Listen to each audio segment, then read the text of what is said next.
মাখা করার জন্য বাড়িতে তেমন একটা কিছু ছিল না, শুধুমাত্র একটা বিটই ছিল। তখন ভাবলাম চলো আজকের বিট মাখাই করা যাক। এটা যেহেতু আমি ফার্স্ট টাইম করছি, দেখা যাক কেমন খেতে হয়, আর ভিডিওর শেষে আমি জানাবো এটা কেমন খেতে ছিল। প্রথমে আমি বিটটাকে ভালো করে ধুয়ে পরিষ্কার করে বিটটার ছাল ছাড়িয়ে আমি টুকরো টুকরো করে কেটে আমি ব্লেন্ডারের সাহায্যে কুড়ে নিচ্ছি। কুড়াটা আমার প্রায় হয়ে এসেছে, আর দেখো কত সুন্দর একটা কালার এসেছে।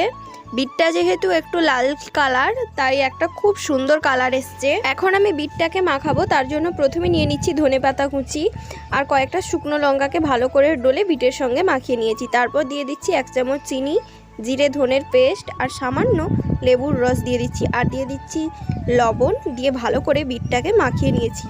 তারপরেই রেডি হয়ে গেছে আমাদের বিট। সত্যি কথা বলতে এই বিট মাখাটা কিন্তু আমি ফার্স্ট টাইম খেয়েছি, আর খেয়ে কিন্তু আমার দারুণ লেগেছে। পরে যদি আবার বিট পাই আমি কিন্তু মেখে খাবো। তোমরা খাওয়ার আগে চ্যানেলটা